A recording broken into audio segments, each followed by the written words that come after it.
Good afternoon. My name is Moagi. I will be the mediator in this matter.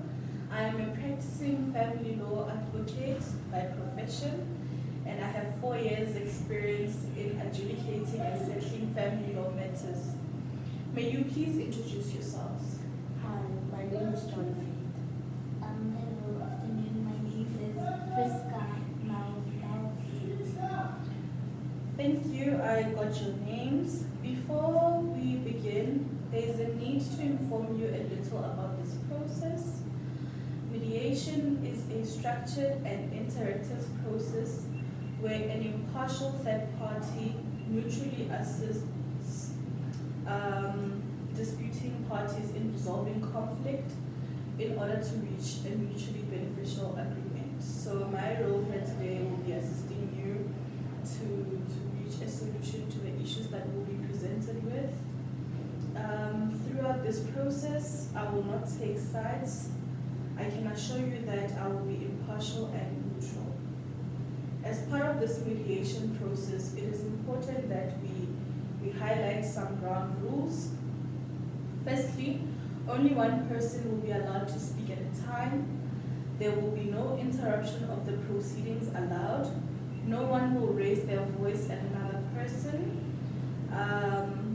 We shall all treat each other with the utmost level of respect. And lastly, if there are any misunderstandings, need for clarity, or even questions, they will have to be reserved until it is your turn to speak. Are we all on the same page? Yes, we understand. Thank you. I would like to begin by explaining how we will proceed so you know what will be happening next. I will start by asking each of you to explain to me as your mediator what your perception is on the matter. Then I will do my level best to comprehend exactly how it seems from your position. Thereafter, we will highlight and agree on the crux of the matter. Together with you, we will work out what some possible solutions may be. And just a reminder, my purpose is to help you find a solution that you both feel comfortable with. My role here today is to facilitate the proceedings as well as the discussions. I'll also be assisting in negotiating a resolution to the issues that will arise throughout the course of the mediation process. I'll be doing this procedure a disservice if I didn't disclose that my role here today is to not reach a solution for you, but rather to encourage you to a solution that will best serve everyone involved in this matter. I'd like to make it clear that my goal is to assist you to figure out a solution to your problems. Mine is not to judge who is right or wrong. My approach is that I am much more concerned about reaching a sustainable solution rather than judging you based on what has happened in the past. Ms. Malvet, let us begin with you giving account on this matter. Well, John and I were married in community of property for 15 years. From the marriage, we were blessed with 2 beautiful children, Melvin and Calvin. The feud between us arose when the divorce proceedings began in 2020. John makes no effort to take care of our children. He does not even make the time to come and see the children. Over the years, John has proved to be a very reckless person, and by that I mean he squanders his money before he can even attend to the children's needs. Over and above, he is an alcoholic and he's proven to be unfaithful. I only do so because you don't allow me to see our kids. Remember, Mr. Feet, only one person may speak at a time. My apologies for the interruption. Acknowledge. Ms. Malvet, you may proceed. Just to add on to that, John has a gambling problem that he does not want to work on, and as a result, I do not have the confidence in him solely looking after our children. I fear he may leave them on their own, and over and above all of this, our son Calvin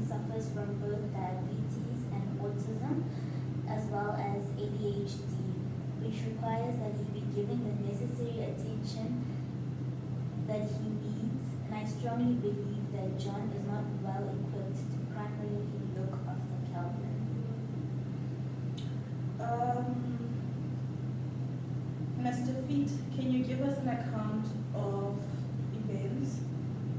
I will just continue where Priska left off. Yes. I do admit I have a problem. However, I am working on that through therapy, and I firmly believe that I should be able to see my children, even if I don't stay with them. I admit that my job is very demanding, but I am willing to make some time for the children, even if it's just twice a week. From what you're both saying, I realize that the core issues of this matter are in relation to contact, care, and maintenance. Do we agree? Yes. Okay, if I may ask Mr. Feet, what do you do for a living? I am a politician, and my work requires that I travel frequently and meet up with fellow colleagues. Most of the times, I have to be overseas for work purposes. Okay. And you, Miss Margaret? I'm currently unemployed and survived by my parents. Since the beginning of our marriage, John and I decided that I will stay home to take care of our son with special needs, which is Calvin. It has been the arrangement. However, at the moment, I am actively seeking for employment. Okay. I have noted all that you have said, and in the spirit of this process, I feel propelled to explain to you what the law says about the issues we are presented with. I will explain 3 different principles as enshrined in the Children's Act, being care, contact, and maintenance. First and foremost, the Children's Act defines care very broadly, as in relation to a child. It includes, where appropriate, within their means, provide the child with a suitable place to live, living conditions that are conducive to the child's health, well-being, and development, as well as the necessary financial support. The definition of care further extends itself to protecting the child from maltreatment, abuse, neglect, degradation, discrimination, exploitation, and any other physical, emotional, moral harm or hazards. The definition of care is broader as it spells out various aspects of caring for a child. The list includes a full range of activities, some of which the parent with whom the child lives with will perform, while the other parent may carry out other activities. The idea is that parents should co-exercise these parental rights and responsibilities. Both parents have the responsibility to ensure that the child has a suitable place to live in, conditions that are conducive to the child's health, well-being, and development. As far as contact is concerned, contact means maintaining a relationship with the child. If the child lives with someone else, regular communication is to be maintained with the child by visiting or being visited by the child, or by means of other regular communication via post, telephone, or other electronic communication. The concept of contact is very much child-centered, as it is the child's right to have contact with their parents. When it comes to maintenance can be split into 2 parts, being spousal and children maintenance. Spousal maintenance is maintenance paid by a spouse to his or her soon-to-be ex-spouse in terms of a court order. No law states that spousal maintenance must be ordered when the spouse divorces. So this essentially means that neither you, Mr. Feet, nor Ms. Malvet have an automatic right to spousal maintenance because of divorce. Spousal maintenance is a stringent process that will be codified by the High Court on what should follow a spousal maintenance order.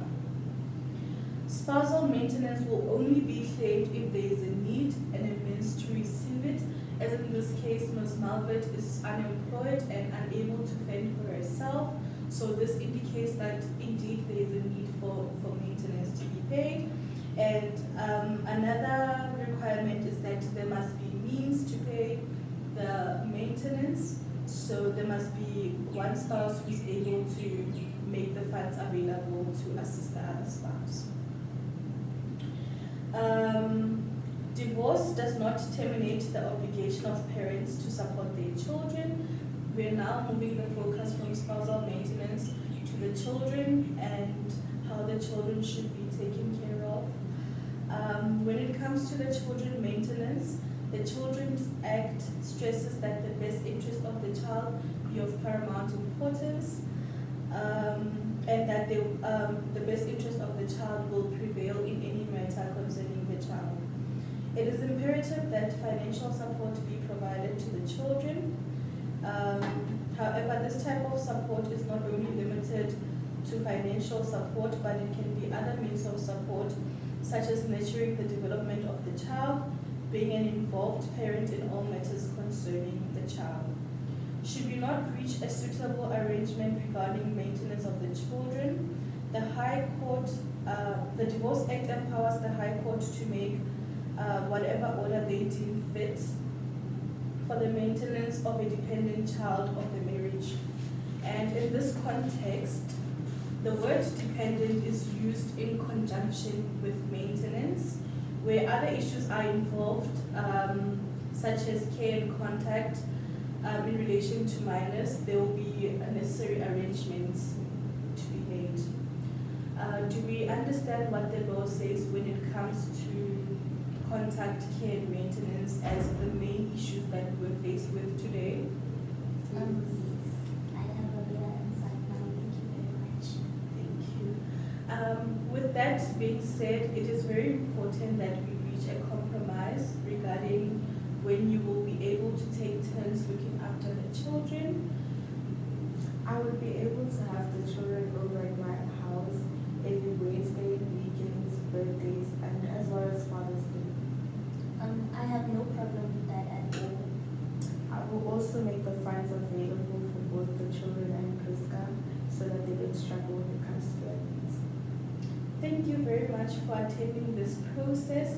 Hopefully this assists in the dynamic of your co-parenting. Are there any questions from you? Not from my side, thank you. I also don't have anything to ask. I'm just grateful to your doubts. Thank you for attending this process. Should it not be suitable for you, we can always host another session